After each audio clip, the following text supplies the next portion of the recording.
Welcome to Learning English, a daily 30-minute program from the Voice of America. I'm Jonathan Evans. And I'm Ashley Thompson. This program is aimed at English learners, so we speak a little slower and we use words and phrases especially written for people learning English.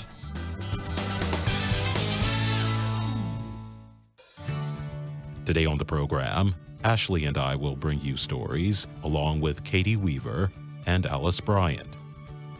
Later, we will present Part 2 of O. Henry's Hearts and Crosses in American Stories.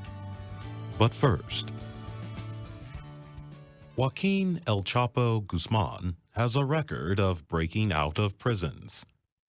The head of an illegal drugs organization escaped from two high-security Mexican prisons before being captured and taken to the United States for a trial.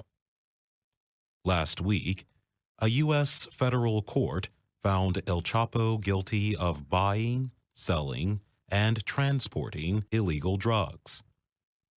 Since Guzman is likely to receive a life sentence, where will the U.S. imprison someone like him?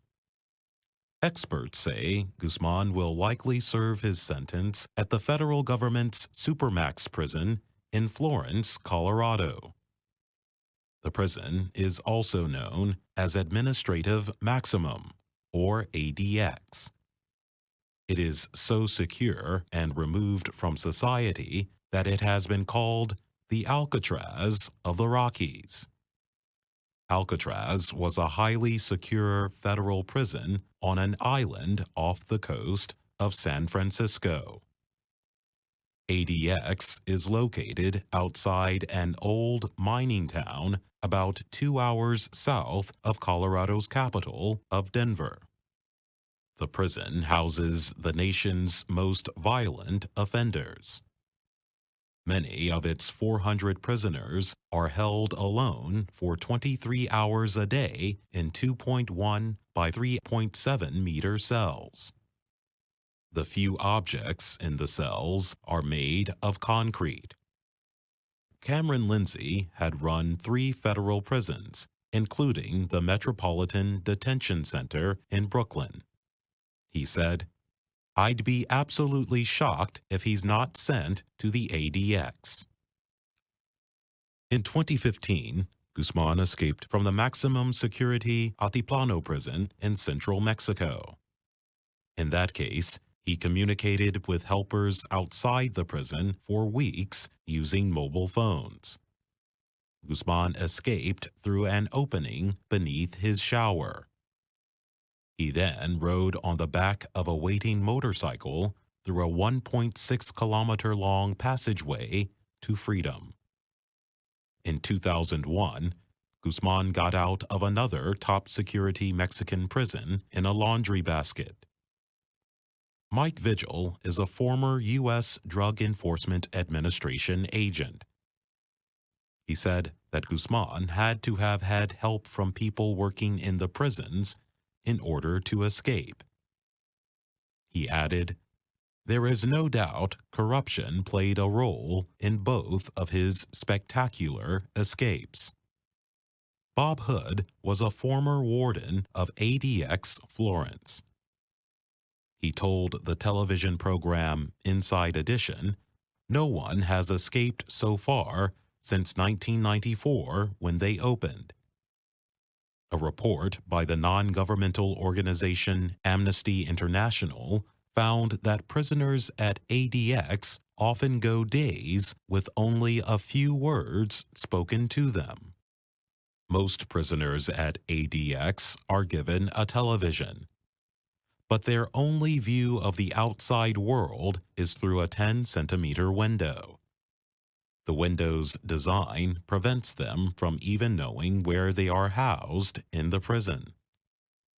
There is little contact with other human beings. Prisoners eat all meals in their individual cells, less than 1 meter from their toilets. The prison itself is guarded by sharp-edged wire fences, gunmen in tall structures, heavily armed guards, and attack dogs. Burl Cain is a former warden of the maximum security Louisiana State Penitentiary at Angola. He said, "If ever there were an escape-proof prison, it's the facility at Florence. It's the prison of all prisons." Federal officials have not said for certain where El Chapo will be housed. But U.S. Attorney Richard Donahue said after last week's verdict that Guzman faces, in his words, a sentence from which there is no escape and no return.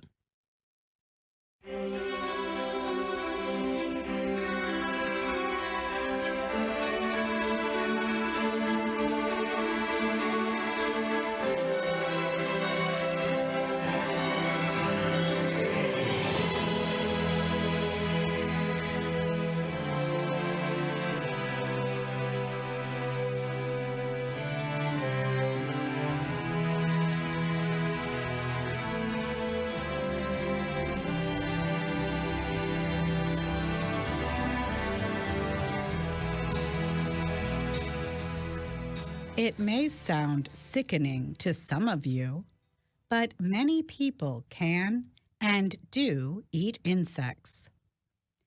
Edible insects are a great source of high-quality protein and minerals known to be important to good health, like calcium and iron. Insect larvae, or young, offer all that, as well as high-quality fat, which is good for brain development. Insects are food in many parts of the world, but not in the United States. In the U.S., concerns about and even fear of the creatures mean serving insects as meals is extremely rare. But that is starting to change. Wendy Lou McGill is opening a shipping container in a community just outside Denver, Colorado. She steps into a little room that is lined with small white boxes. Machines keep the room's temperature around 26 degrees Celsius. The relative humidity, or level of wetness in the air, is 80%. The conditions are just right for the extremely small creatures McGill is raising, mealworms. Rocky Mountain Micro Ranch is Colorado's first and only edible insect farm. We raise crickets and mealworms to sell to restaurants and food manufacturers. The United Nations Food and Agriculture Organization has said that the world's demand for protein from beef and even chicken is unsustainable. Protein from bugs is one possible solution. McGill grows nearly 275 kilograms of insects every month. She feeds them crushed, wet grain. A carrot supplies their water needs. Each mealworm is about half the size of the smallest finger on a human hand. Thousands of the insects bend and move in each shallow container. I want to be part of trying to figure out how to feed ourselves better as we have less land and water and a hotter planet and more people to feed. Visiting McGill's micro ranch today are Terry Coling and his grandchildren.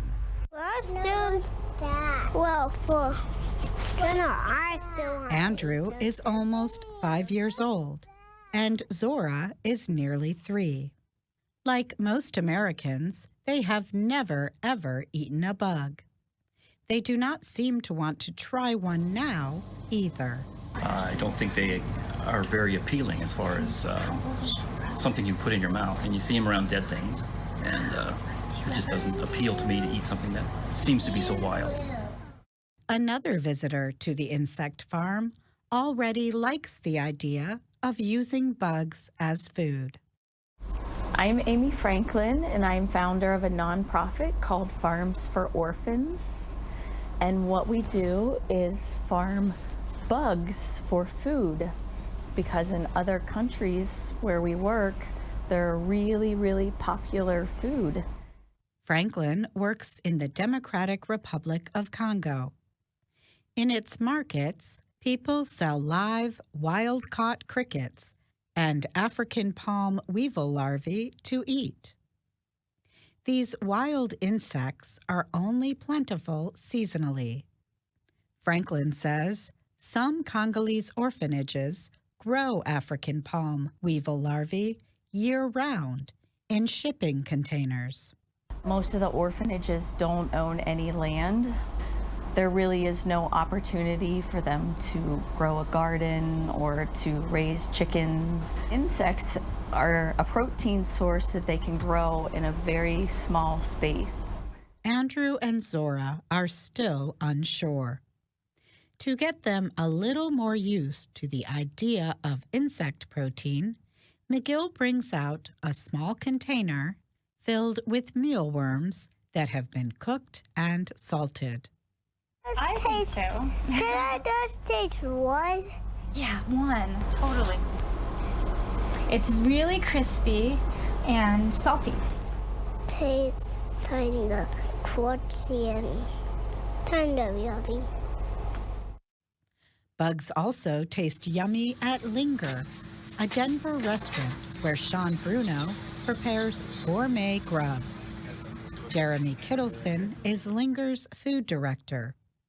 He says the restaurant is working to change American food interests. As much as we love beef, there's no scientist, there's no environmentalist that's going to tell you cattle farming is a sustainable practice. We should eat more insects. As his grandchildren watch disbelievingly, Coling tries the cricket soba noodle dish. With a surprised look of pleasure, he says he likes the crickets. Kind of like a hard raisin. But the seasoning's great. Huh. I'm kind of surprised. Amy Franklin gives a toast with a forkful of noodles and crickets. I'm Katie Weaver.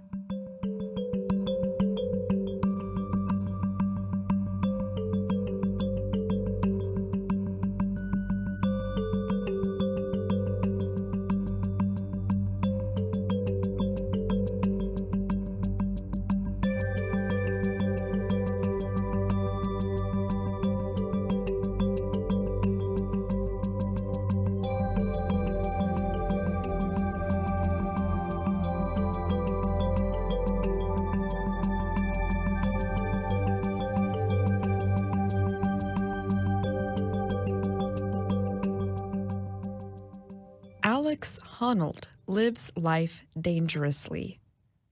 Honnold, who is 33, is one of the best-known free solo rock climbers in the world. That means he climbs huge rock faces hundreds of meters up, alone and without any safety equipment. Now, one of his riskiest climbs, the 900-meter-high El Capitan rock formation in Yosemite National Park, is taking him to the Academy Awards. A film about the 2017 climb has been nominated for a Best Documentary Oscar. It is called Free Solo. It looks at Honnold's experience of preparing for and ascending El Capitan, one of the most famous climbing places in the United States.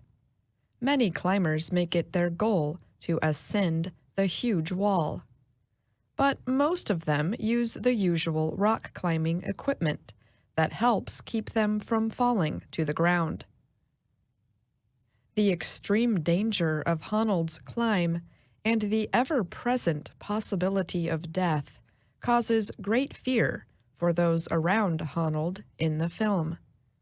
Even an extremely small misstep of his foot or misplacement of a finger could have sent Honnold falling to his death. Honnold himself finds it all liberating. He said free solo climbing lets him lose that sense of self, just being fully present in what I'm actually doing, just doing the moves, Honnold told the Reuters news agency.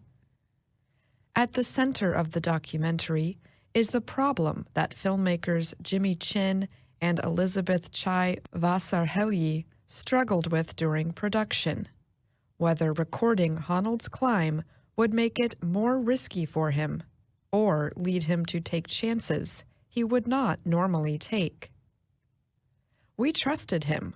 We also trusted our own judgment, Vasarhelyi said. But we had to address the ethical question, and that's why we include the filmmaking, so that audiences can understand what we were struggling with. The filmmakers put cameras at the most difficult points of the climb so they would not affect Honnold's attention. And they had special long-distance cameras on the ground.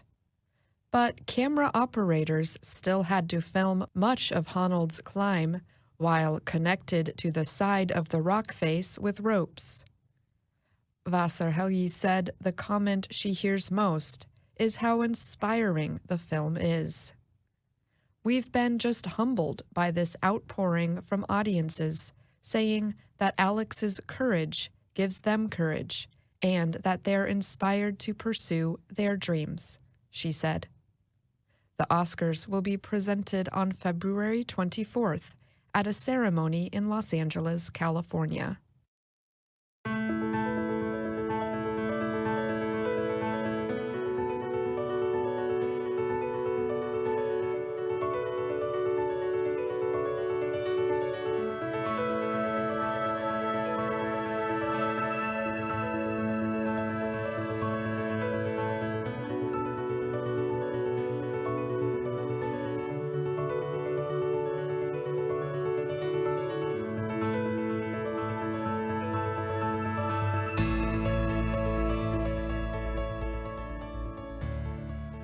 In today's Ask a Teacher, our reader Leopoldo asks about 3 commonly confused travel words.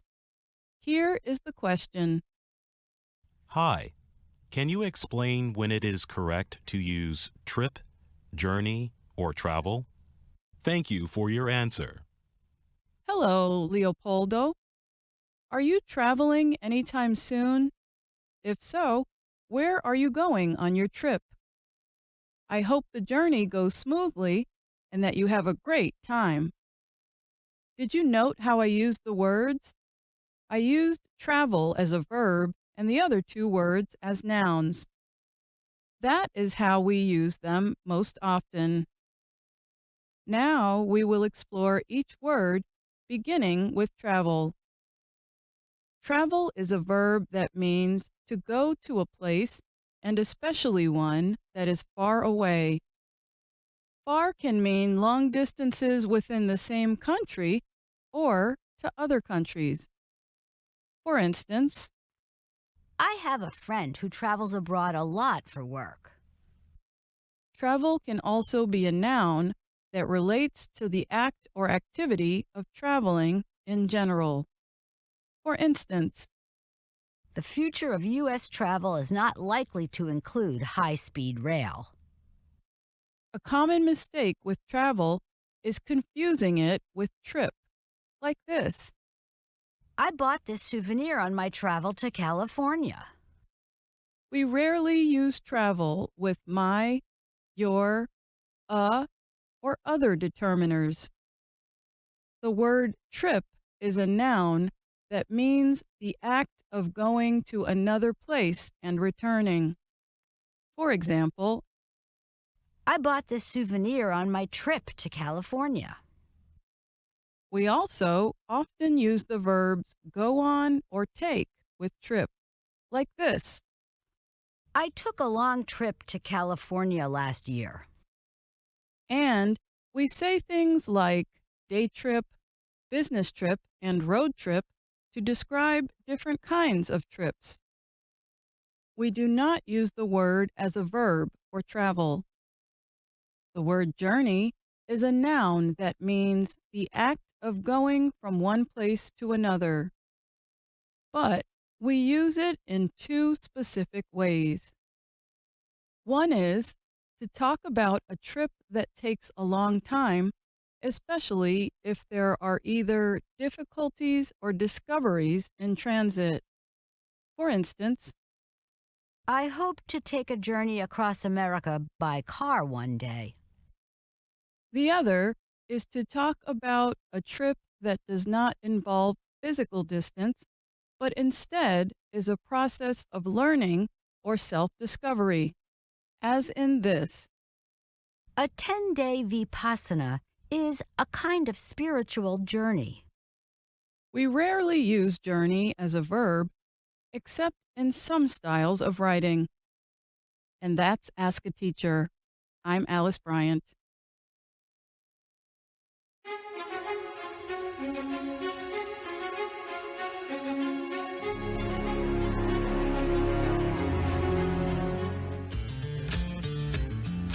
Hearts and Crosses.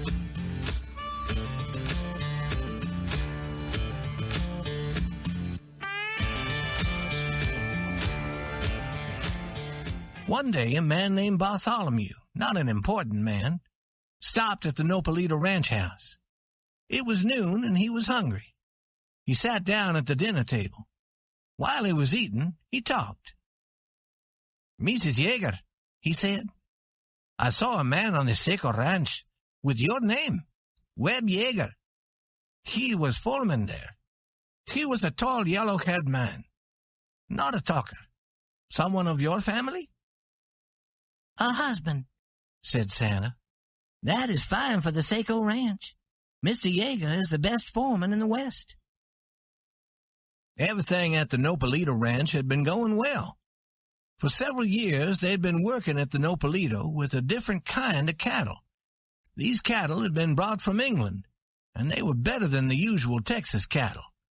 They had been successful at the Nopalito Ranch, and men on the other ranches were interested in them. As a result, one day a cowboy arrived at the Nopalito Ranch and gave the Queen this letter. "Mrs. Yeager, the Nopalito Ranch. I've been told by the owners of the Seco Ranch to buy 100 of your English cattle. If you can sell these to the Seco, send them to us in care of the man who brings this letter. We will then send you the money. Webb Yeager, foreman, Seco Ranch." Business is business to a queen as it is to others. That night, the 100 cattle were moved near the ranch house, ready for an early start the next morning. When the night came and the house was quiet, did Santa Yeager cry alone? Did she hold that letter near to her heart? Did she speak the name that she had been too proud to speak for many weeks? Or did she place the letter with other business letters in her office? Ask if you will, but there is no answer. What a queen does is something we cannot always know. But this you shall be told. In the middle of the night, Santa went quietly out of the ranch house. She was dressed in something dark. She stopped for a moment under a tree.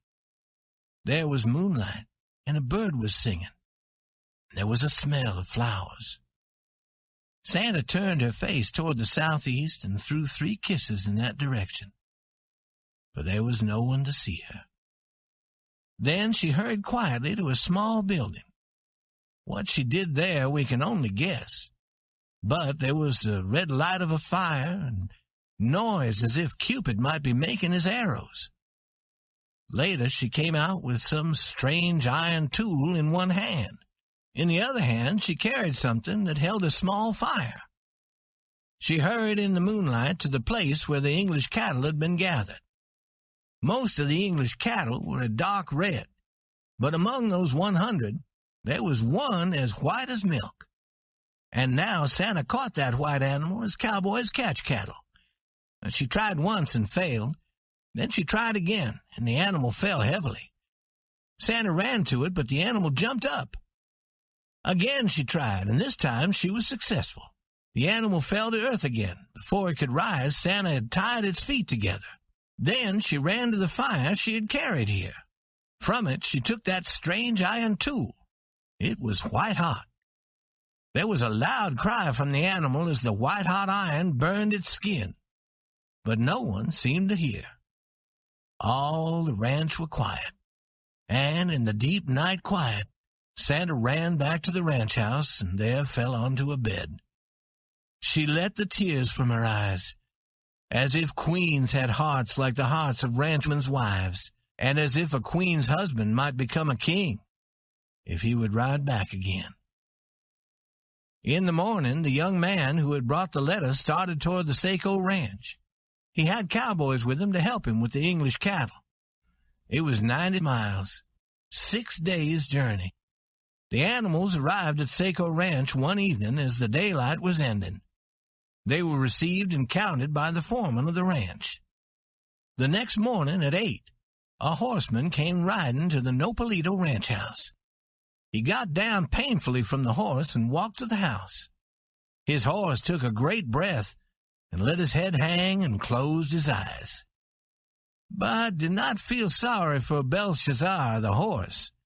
Today, he lives happily at Nopalito, where he is given the best care and the best food.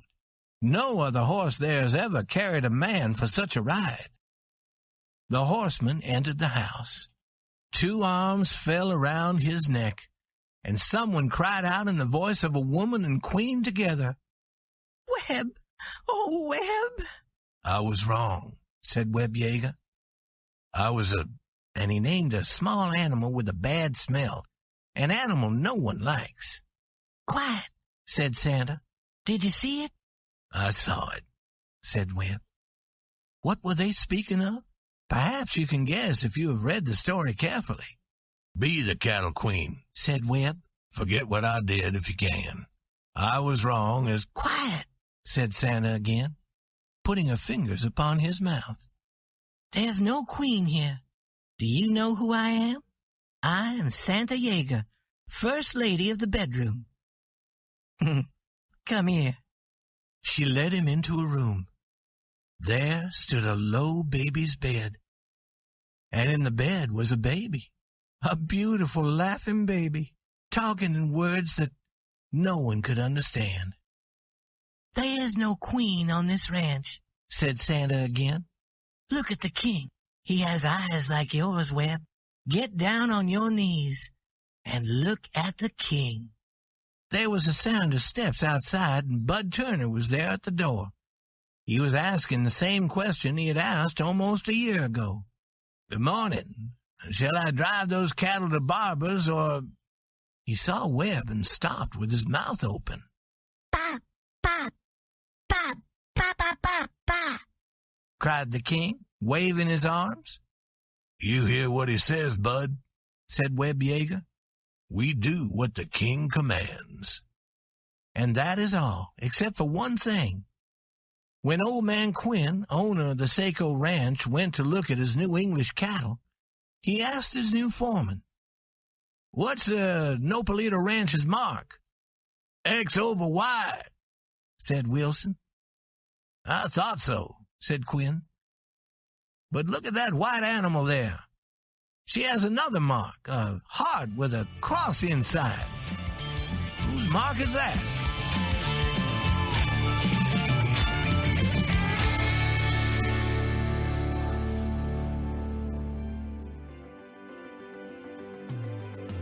And that's our program for today. Listen again tomorrow to learn English through stories from around the world. I'm Jonathan Evans. And I'm Ashley Thompson.